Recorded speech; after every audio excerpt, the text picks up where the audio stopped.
Friends, welcome. ఈ టాపిక్లో మీరు hacksawing filing square to dimensions ఎలా చేయాలో నేర్చుకోబోతున్నారు. లక్ష్యాలు.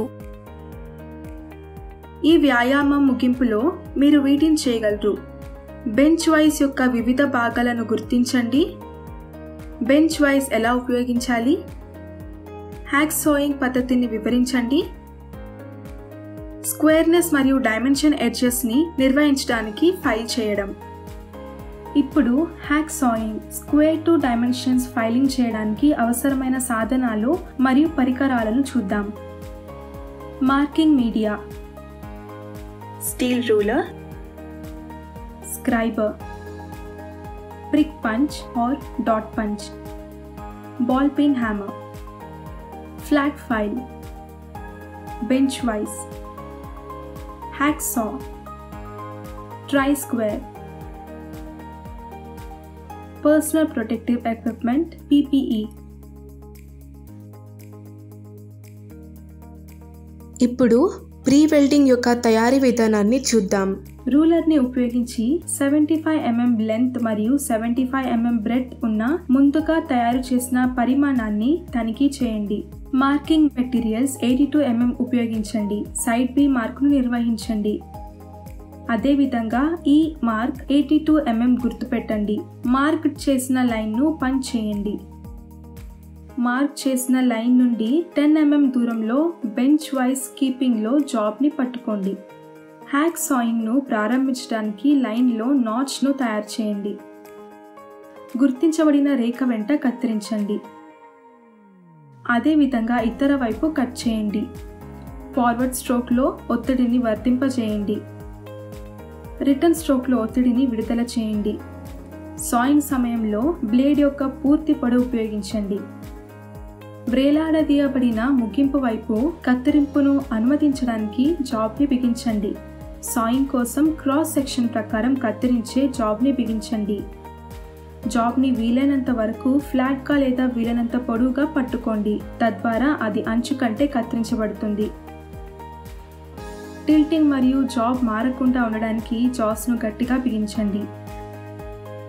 చాటరింగ్ మరియు వైబ్రేషన్ని తగ్గించడానికి బిగింపుకు మెరుగుదల అవసరం. ఇప్పుడు ఫైలింగ్ని ఎలా నిర్వహించాలో మరియు స్క్వేర్ డైమెన్షన్స్ను ఎలా నిర్వహించాలో చూద్దాం. Task 1, hack saying. కటింగ్ కోసం సరైన పిచ్ బ్లేడ్ను ఎంచుకోండి. కటింగ్ విభాగం చిన్నది, బ్లేడ్ పిచ్ చక్కగా ఉంటుంది. ఒక సమయంలో కనీసం 4 టీత్ కత్తిరించబడిందని నిర్ధారించుకోండి. పదార్థం గట్టిది, బ్లేడ్ పిచ్ చక్కగా ఉండాలి. కట్ డైరెక్షన్ టీత్ దిశలో ఉండేలా బ్లేడ్ను ఫిక్స్ చేయండి. వింగ్ నట్ బ్లేడ్ను బిగించడానికి మరియు టైట్ చేయడానికి ఉపయోగించబడుతుంది. కొన్ని దంతాలు మాత్రమే కత్తిరించేంత వరకు తక్కువ మొత్తంలో డౌన్వర్డ్ పామ్ ప్రెషర్ని ఉపయోగించండి. ముందుకు కత్తిరించేటప్పుడు మాత్రమే డౌన్వర్డ్ ప్రెషర్ని ఉపయోగించండి. బ్లేడ్ మధ్య భాగంలో టీత్లు త్వరగా మొద్దుబారకుండా ఉండడానికి బ్లేడ్ యొక్క పూర్తి పొడవును ఉపయోగించండి. గుర్తించబడిన దిశకు అనుగుణంగా బ్లేడ్ను ఖచ్చితంగా తరలించండి. కటింగ్ సమయంలో ఫ్రేమ్ను వంచడం మానుకోండి, ఎందుకంటే అలా చేయడం వల్ల బ్లేడ్ అకస్మాత్తుగా వంగి పగిలిపోతుంది. విచలనం గుర్తించబడిన రేఖను మించి ఉంటే వ్యతిరేక వైపు నుండి కత్తిరించండి. బ్లేడ్ విరిగిపోకుండా మరియు మిమ్మల్ని మీరు గాయపరుచుకోకుండా ఉండడానికి కట్ పూర్తి చేస్తున్నప్పుడు నెమ్మదిగా కత్తిరించండి. Task 2, filing square to dimension. ఎంచుకోవడానికి బెంచ్ వైస్, ప్లాట్ఫామ్ లేదా మరొక వర్క్ బెంచ్ ఎత్తును తనిఖీ చేయండి. వైస్ జా ఎగువ నుండి 5 నుండి 10 mm ప్రొజెక్షన్తో బెంచ్ వైస్లో జాబ్ని పట్టుకోండి.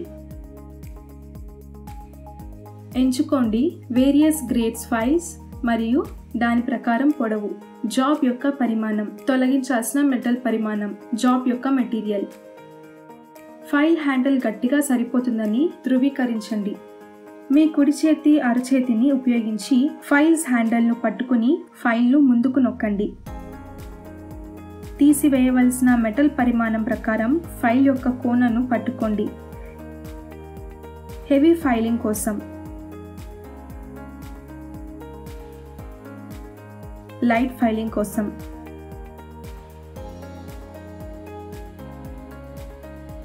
లోకల్ అన్ఈవెన్నెస్ను తొలగించడానికి డ్రా ఫైలింగ్ కూడా చేయవచ్చు. ఫైల్ ఫినిషింగ్ కోసం అదే ఫైలింగ్ కూడా చేయవచ్చు. ముందుకు కదులుతున్నప్పుడు ఫైల్కు ఏకరీతిలో ఒత్తిడిని వర్తింపచేయడం ద్వారా ఫైలింగ్ చేయడం ప్రారంభించండి మరియు వెనుకకు కదులుతున్నప్పుడు దాన్ని విడుదల చేయండి. మరికొన్ని స్ట్రోక్స్ ఇవ్వండి. ఫైల్ ఎల్లప్పుడూ ఫ్లాట్గా ఉండేలా మరియు ఫైల్ చేయాల్సిన ఉపరితలంపై నేరుగా ఉండేలా చూసుకోవడానికి ఫైల్స్ ప్రెషర్ని బ్యాలెన్స్ చేయండి. చెకింగ్ ఫ్లాట్నెస్ని చెకింగ్ చేయడానికి స్ట్రెయిట్ ఎడ్జ్గా ట్రై స్క్వేర్ బ్లేడ్ని ఉపయోగించండి. మొత్తం ఉపరితలాన్ని కవర్ చేయడానికి అన్ని దిశలలో తనిఖీ చేయండి. ట్రై స్క్వేర్ యొక్క బ్లేడ్ను ఉపరితలంపై ఉంచండి. తనిఖీ ముఖం చేయండి. లైట్ గ్యాప్ సూచిస్తుంది. అధిక మరియు తక్కువ మచ్చలు. చెకింగ్ స్క్వేర్స్ పెద్ద పూర్తి ఉపరితలాన్ని రెఫరెన్స్ ఉపరితలంగా పరిగణించండి. రెఫరెన్స్ సర్ఫేస్ ఖచ్చితంగా ఫైల్ చేయబడిందని మరియు బర్స్ లేకుండా ఉందని నిర్ధారించుకోండి. బట్ మరియు ప్రెస్ రెఫరెన్స్ సర్ఫేస్ పై స్టాక్. నెమ్మదిగా క్రిందికి తీసుకురండి మరియు బ్లేడ్ను టచ్ చేయండి. చతురస్రాలు తనిఖీ చేయవలసిన రెండవ ఉపరితలం.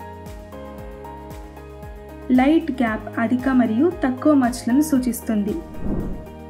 ఈ టాపిక్లో మీరు నేర్చుకున్నది బెంచ్ ప్రెస్ యొక్క డిఫరెంట్ భాగాలను గుర్తించడం, బెంచ్ ప్రెస్ ఎలా ఉపయోగించడం, హ్యాక్ సోయింగ్ మెథడ్ని వివరించడం, అంచుల స్క్వేర్నెస్ని మెయింటైన్ చేయడానికి మరియు డిమెన్షన్స్ని ఫైల్ ఎలా మెయింటైన్ చేయడం.